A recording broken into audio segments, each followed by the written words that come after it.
तर विद्यार्थी मित्रांनो, आज आपण आपल्या कुमार भारती या पुस्तकातील कविता क्रमांक 9 मी वाचवतोय, कवी सतीश काळसेकर, जन्म 1943, सुप्रसिद्ध कवी यांची ही कविता आपण बघणार आहोत. सतीश काळसेकर यांचा पाठपरिचय आपल्याला पुस्तकात दिलेलाच आहे, पेज नंबर 34वर. ही जी कविता आहे ही कविता मुक्त छंदामधली आहे. जेव्हा रसग्रहण विचारलं जातं तेव्हा हा सगळ्यात महत्त्वाचा मुद्दा की ही कविता मुक्त छंदातली आहे. मुक्त छंद यासाठी की इथे कोणत्याही प्रकारचा यमक बऱ्याच ठिकाणी जमत नाही आहे. काही काही ठिकाणी जमतो, जसं पहिल्याच ओळी आई गाई, तर नंतरच्या कडव्यामध्ये दंगा पिंगा, पण बऱ्याच ठिकाणी आपल्याला यमक जुळताना दिसत नाही. आता या कवितेत काय आहे तर वेगाने बदलत जाणाऱ्या समाजाचे वास्तव चित्र प्रस्तुत कवितेत कवींनी व्यक्त केले आहे. म्हणजे नवीन पिढी, तुमच्यासारखी पिढी ही यांत्रिक वस्तूंच्या पूर्णपणे आहारी गेलेली आहे. म्हणजे प्रत्येक गोष्टीसाठी आपल्याला कोणावर तरी अवलंबून राहावं लागतं. आणि हे भोवतालचं जे सामाजिक स्थितीचं, ही जी सामाजिक स्थिती आहे जी काळानुरूप बदलत चाललेली आहे. म्हणजे होत चाललेले जे बदल आहेत ते बदल आपण ॲक्सेप्ट करतो, स्वीकारतो, पण त्या बदलांचा परिणाम आपल्या जीवनावर खूप भयंकर प्रमाणात होताना आपल्याला दिसत आहे. तर अशा प्रकारे आपण कितीतरी गोष्टी विसरत चाललो आहे आणि ह्या विसरणाऱ्या गोष्टींना वाचवणं ही काळाची आता गरज आहे.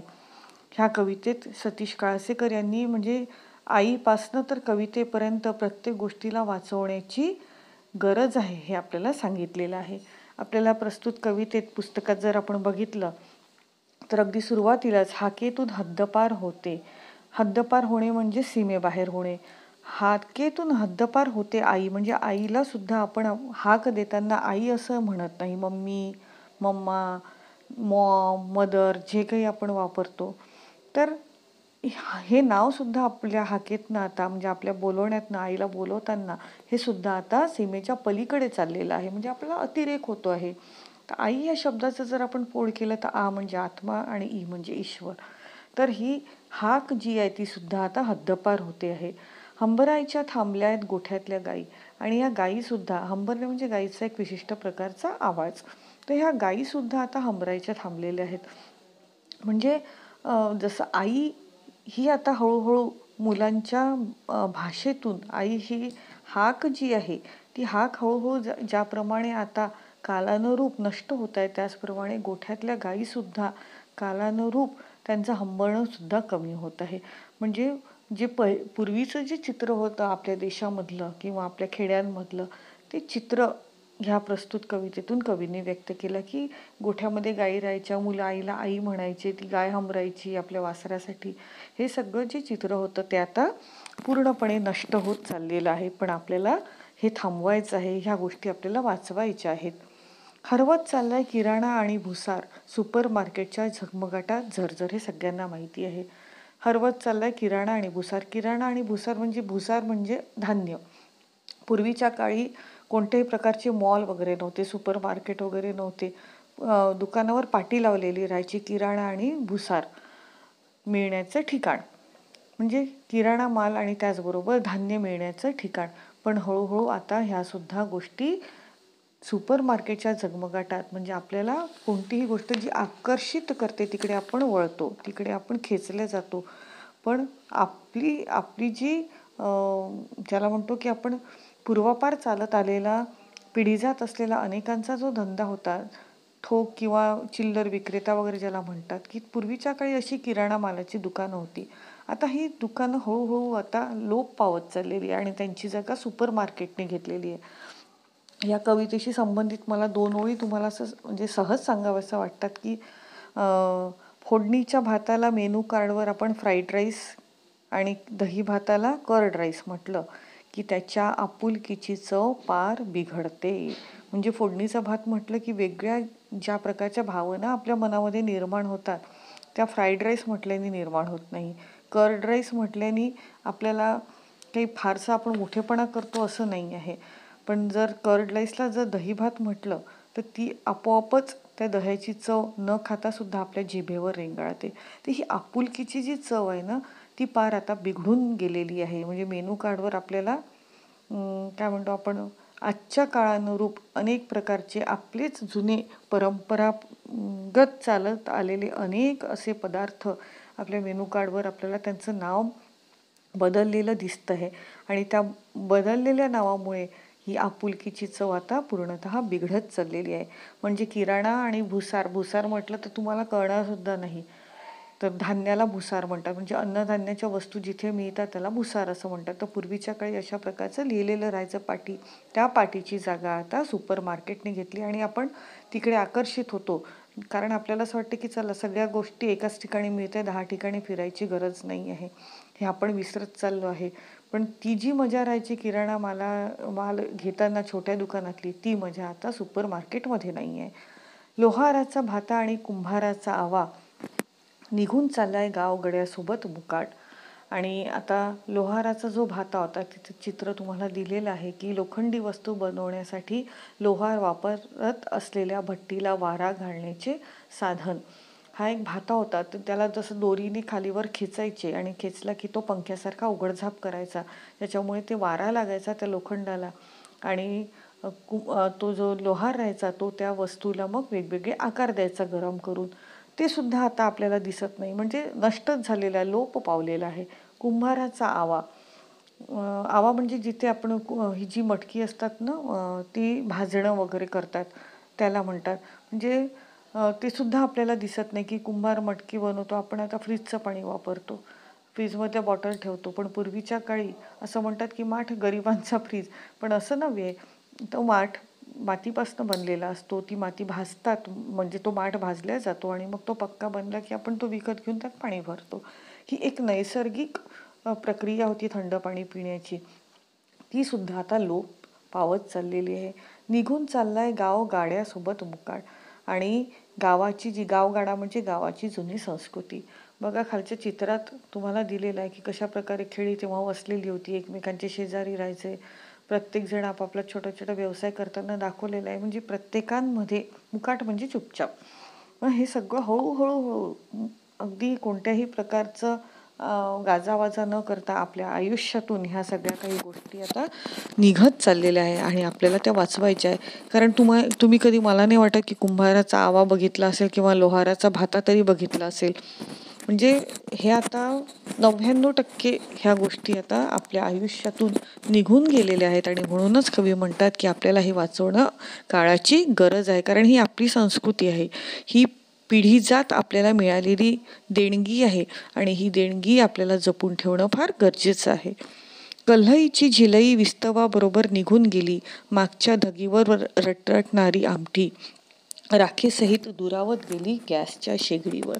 आता कल्हईची कल्हई म्हणजे एक विशिष्ट प्रकारचं भांडं तुम्हाला दिलेलं आहे बघा मी चित्रामध्ये. कल्हईची झिलई तेव्हाच्या काळात पितळीची वगैरे भांडी राहायची, त्याला तापवायचे आणि मग कथील नावाचं जे धातू आहे, त्या कथिलाची जी तार आहे त्या तारेला तापवायचे आणि त्याच्यापासून जो ती मेल्ट झाली, वितळली की तो असा लिक्विड व्हायचं, ते पातळ व्हायचं आणि मग त्या तयार झालेल्या त्या रसापासनं ह्या भांड्याला तो मुलामा द्यायचे, ज्याच्यामुळे ते भांडं बाहेरून असं पक्क होऊन जायचं. तर हे सुद्धा आपल्याला दिसत नाही. कल्हईची झिलई विस्तवाबरोबर निघून गेली, मागच्या धगीवर रटरटणारी आमटी. आता ही चूल दाखवलेली आहे आणि ह्या चुलेवर एक भांडं ठेवलेलं आहे, खाली सरपण लावलेलं आहे. पूर्वीच्या काळी चुलेच्या मागे एक चूल राहायची, छोटी चूल राहायची, त्याच्यावर आमटी म्हणजे फोडणीचं वरण. आपल्या विदर्भामध्ये आपण त्याला फोडणीचं वरण म्हणतो. तर हे फोडणीचं वरण मग थोडं शिजत आलं की मग त्याला छोट्या चुलीवर त्याचं ट्रान्सफर करायचे आणि मग ते शिजत राहायचं. त्याच्यातलं ते पाणी आहे ते खाली गळत जायचं आणि अशा प्रकारे हे मागच्या धगीवर रटरटणारी आमटी. आणि मग ही आमटी शिजतच राहायची मागच्या चुलीवर, छोट्याशा चुलीवर, राखेसहित दुरावत गेली. आणि मग ही सरपणाची राख राहायची, त्या राखेचे अनेक प्रकारे उपयोग व्हायचे, भांडे घासण्यासाठी, दात घासण्यासाठी. तर ह्या सगळ्या काही गोष्टी ज्या चित्रात दाखवलेल्या आहेत त्या सगळ्या गोष्टींची जागा आता पुढल्या तुम्हाला ज्या चित्रामध्ये तिसऱ्या याच्यात बघा, गॅसची शेगडी. आता गॅसची शेगडी आपण आपल्या पेपरमध्ये एक मार्कांना एक प्रश्न येतो, प्रादेशिक शब्द. तर त्याच्यामध्ये आपल्याला ह्या शब्दाचा आपण उपयोग करू शकतो, वापर करू शकतो. तर आता ह्या चुलीची जागा गॅसने घेतलेली आहे. भांडंसुद्धा बदललेलं आहे. कलई वगैरे आता कोणालाही माहिती नाही. त्या कलईची जी झळाळी भांड्याला यायची, ती झळाळीसुद्धा आपल्याला आता बघायला मिळत नाही. म्हणजे हे सगळं जे जुनं होतं, जी मागच्या धगी म्हणजे रटरटणे म्हणजे शिजवणे. आणि मग ही आमटी जी वरण जे शिजत राहायचं ते सुद्धा आपल्याला कुठे पाहायला मिळत नाही. त्याचा सुगंध राहायचा, सगळं संपूर्ण घरामध्ये सुगंध पसरायचा. आम्ही अनुभवलेला आहे, तुम्ही तर नाहीच अनुभवलेला आहे, पण जे खेड्यात एखाद्या ज्यांचे कोणाची कुटुंब राहत असतील तर त्यांना विचारा, तुमच्या आजींना वगैरे विचारा.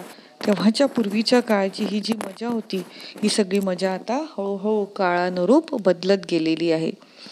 बोलाचालीतून निघून चालली माझ्या आईची बोली. आईची बोली म्हणजे आपली बोली, आपली भाषा, आपली मातृभाषा, आपली मराठी, ही सुद्धा आता हळूहळू आपल्या बोलण्यातनं निघून चाललेली आहे. अनेक वेळा आपण प्रादेशिक शब्दांचा वापर करतो आणि सहजगत्या वापर करतो. मग तो हिंदी असो, इंग्रजी असो, कोणतेही इतर भाषिक शब्दांचा आपण सहजपणे आपल्या बोलीभाषेत वापर करतो. पण हळूहळू आपण आपली मातृभाषासुद्धा विसरत चाललो आहेत. आता सुटीत मुलं खेळत नाहीत. काय खेळत नाही तर विटीदांडू आणि लगोऱ्या. थांबून गेलाय त्यांचा दंगा. पूर्वीच्या काळी आम्ही ग्राउंडवर वगैरे काय खेळायचो, काय मज्जा यायची. विटीदांडू खेळायचो, लगोऱ्या खेळायचो, दंगा मस्ती खूप राहायची. आता ग्राउंडवर कोणी फिरकत सुद्धा नाही.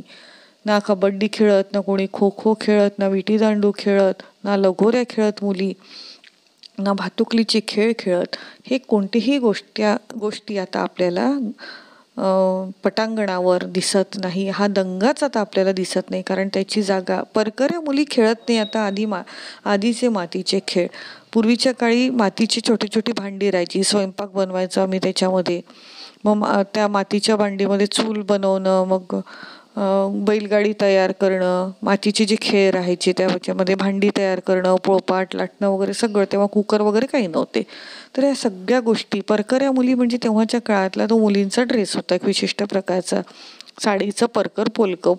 तर अशा प्रकारचे मुली आता हे खेळ खेळत नाही. आधीचे मातीतले खेळ आणि मातीपासून बनवत असलेले कोणतेही खेळ आता मुली खेळताना दिसत नाही. त्याऐवजी आपल्याला सगळेजण टी व्हीच्या समोर, लॅपटॉपच्या समोर आणि मोबाईलच्या समोर दिसतात. म्हणजे ह्या गोष्टीसुद्धा, अनेक खेळ जर आम्ही विचारले ना तुम्हाला, तर त्यांची नावंसुद्धा तुम्हाला माहिती नाही आहे. असे अनेक खेळ प्रत्येकजण तुमच्या घरातील तुमच्या आईबाबांना, तुमच्या आजी आजोबांना विचारा की ते असे खेळ खेळायचे का, तेव्हाचे खेळाचे प्रकार कसे होते. त्यामुळे शारीरिक व्यायाम व्हायचा, त्याचबरोबर मानसिकसुद्धा आपल्याला बऱ्याच प्रकारच्या गोष्टी, आपण मानसिकरित्या तंदुरुस्त राहायचो, शारीरिकरित्या तंदुरुस्त राहायचं. कारण तेव्हा स्पोर्ट्स शूज किंवा हे असे प्रकारही नव्हते. त्यामुळे पायाला धूळ लागायची, माती लागायची, अंगावर यायची. ह्या अनेक गोष्टीमुळे प्रत्येक व्यक्ती, प्रत्येक मूल असं कणखर बनायचं, त्याची इम्युनिटी पॉवर खूप छान राहायची.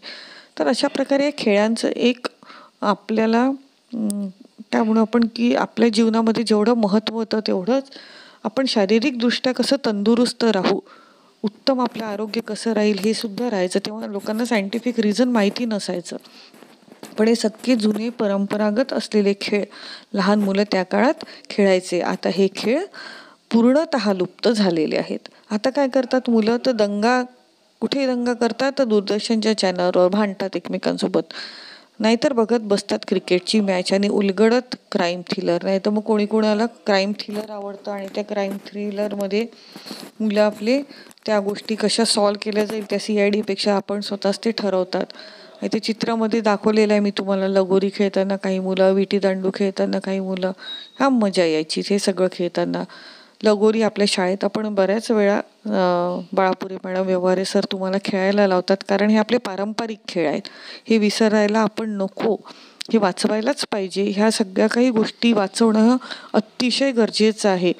म्हणजे काही दिवसांनी हे फक्त चित्रातच आपल्याला बघायला मिळतील अशा गोष्टी होऊ नये, याकरिता आपण ह्या सगळ्या काही गोष्टी वाचवणं फार गरजेचं आहे. लिहिते हात आता राहिले नाहीत. लिहिते म्हणजे पूर्वीच्या काळी बरेच जण बरीच पुस्तकं लिहायची, कथासंग्रह लिहायची, काव्यसंग्रह राहायचे. आता फार कमी लोक लिहून राहिलेले आहेत. शब्द बापडे केवळ वारा तसे विरून जात आहेत. म्हणजे शब्द हे केविलवाणे होत आहेत, वाऱ्यासारखे ते विरून जातात. वारा जसा येतो आणि लगेच वाऱ्याची झुळूक सॉरी वाऱ्याची झुळूक येते आणि जाते, त्याचप्रमाणे कोणीतरी येतं, थोडंफार लिहितं आणि चाललं जातं. पण पूर्वीच्या काळी वपू काळेंसारखे, माडगुळकरांसारखे किंवा अनेक असे साने गुरुजींसारखे अनेक कवी, लेखक आपल्याला आता बघायला मिळत नाही. म्हणजे शब्दसुद्धा कोणी आता आपल्या वहीमध्ये उतरवत नाहीत, कारण त्याचासुद्धा आता कंटाळा आलेला आहे. ते सुद्धा आता वाऱ्याबरोबर विरून गेले आहेत. म्हणजे याचा अर्थ की काही दिवसांनी आपल्याला चांगली पुस्तकं वाचायला सुद्धा मिळणार नाही.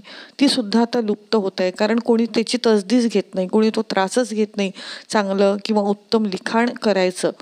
तर जे पूर्वीचे कवी लेखक होऊन गेलेले आहेत, आता काही दिवसांनी ते इतिहास जमा होतील आणि तेवढ्या पुरताच आपल्या मराठी भाषेचं साहित्य मर्यादित राहणार की काय, अशी कवींना इथे भीती वाटत आहे. तर शब्द हे केविलवाणे झालेले आहेत, बिचारे झाले आहेत, गरीब झाले, कारण कोणीही त्यांचा वापर करत नाही आहेत. शुद्ध मराठी शब्दांचा, मराठी साहित्याचा वापर आपल्याला फार कमी आता बघायला मिळतो आहे. हे विरून गेलेले आहेत, विरघळून गेलेले आहेत, नाहीसे होत चाललेले आहेत. आणि या शब्दांना आता आपल्याला वाचवायचं आहे. हे शब्द म्हणजेच मायबोली, ही शब्द म्हणजेच मराठी. ह्या सगळ्या काही गोष्टी वाचवणं आता खूप खूप गरजेचं होत आहे. कारण बऱ्याचदा आपण बघतो की आपलं मराठी भाषेतून, मराठी माध्यमातून शिक्षण घेणारे बरेच पालक आता हळूहळू त्यांचा कल वाढत चाललेला आहे तो इंग्रजी माध्यमांकडे. म्हणजे हे शब्द मुलांना बऱ्याच वेळा काय म्हटलं तर ते कळणार सुद्धा नाही. घरात जर बोलत असेल कोणी तर, म्हणजे मराठीतला एखादा नंबर जर उच्चारला तर याला आई काय म्हणतात ग इंग्रजीमध्ये, मग त्याला कळतं. म्हणजे आपली मातृभाषा, आपल्या मातृभाषेतले अंक, आपल्या मातृभाषेमध्ये असलेले उच्चार, ह्या सगळ्या काही गोष्टी आपल्याला माहिती असणं हे अतिशय गरजेचं आहे. आणि म्हणून कवी आपल्याला काकुळतीने विनंती करतोय की ह्या सगळ्या काही गोष्टी आपल्याला वाचवायच्या आहेत. मी वाचवतोय माझी कविता. कवी म्हणतात की कवितासुद्धा वाचवणं अतिशय गरजेचं आहे, कारण आता हळूहळू कवितेचं लेखनसुद्धा बंद झालेलं आहे. मी कविता तर वाचवतोय कारण ती काळाची गरज आहे, पण त्याचबरोबर माझी आई, आई हा जो शब्द आहे तो सुद्धा मला आता वाचवायचा आहे. म्हणजे किती आपण किती प्रेम, किती जिव्हाळा या शब्दामध्ये होता, आणि त्या जिव्हाळ्याच्या जागी आता मॉम आणि मदरसारखे शब्द आलेले आहेत. त्यामुळे मला ही सुद्धा वाचवणं फार गरजेचं आहे. माझी बोली, माझी मराठी भाषा मला वाचवायची आहे, पण त्याचबरोबर मला माझी मातृभूमीसुद्धा वाचवायची आहे. आणि या सगळ्यांसोबत सगळ्यात महत्त्वाचं वाचवायचं आहे ते म्हणजे आणि माझी भूमी कवितेसोबत. आणि कवितेच्या सोबत कविता तर मला वाचवायचीच आहे, 100% वाचवायची आहे, पण त्याचबरोबर मला माझी आई, माझी बोली आणि माझी भूमीसुद्धा वाचवणं फार गरजेचं आहे, असं कवींना इथे म्हणायचं आहे. अशा प्रकारे कवींनी आपली खंत व्यक्त केलेली आहे, आपलं दुःख व्यक्त केलेलं आहे की समाजामध्ये जे बदल होत आहेत त्या बदलांचा आपल्या जीवनावर किती वाईट परिणाम होतो आहे ह्याचा आपण तसूभरही विचार करत नाही. आणि मग ह्या लुप्त झालेल्या गोष्टी आपण छान सांगतो की अरे हे अँटिक पीस होतं. ह्या सगळ्या काही गोष्टी, हे कथासंग्रह, हे लिहिलेले लेख, या ललित लेख होते, कादंबऱ्या होत्या, ह्या अनेक साऱ्या गोष्टी माझ्या मराठी भाषेमध्ये होत्या, असं काही काळानंतर आपल्या बोलण्यातून कोणाला जाणवू नये याकरिता कवी आपल्याला वारंवार सांगतायत की मी या सगळ्या गोष्टी वाचवण्याचा पुरेपूर प्रयत्न करतोय. आणि प्रत्येक मराठी माणसाचं हे कर्तव्य आहे की त्याने सुद्धा आपल्या ह्या सगळ्या काही गोष्टी वाचवाव्यात. आणि अशा प्रकारे सतीश काळसेकर यांनी आपल्याला या कवितेतून एक प्रकारचा संदेश दिलेला आहे की ह्या सगळ्या काही गोष्टी वाचवणं हे आता काळाची गरज बनलेली आहे. म्हणजे नवीन पिढी ही यांत्रिकदृष्ट्या आहारी जाऊ नये याकरता हे सगळं करणं अतिशय आवश्यक आहे. धन्यवाद.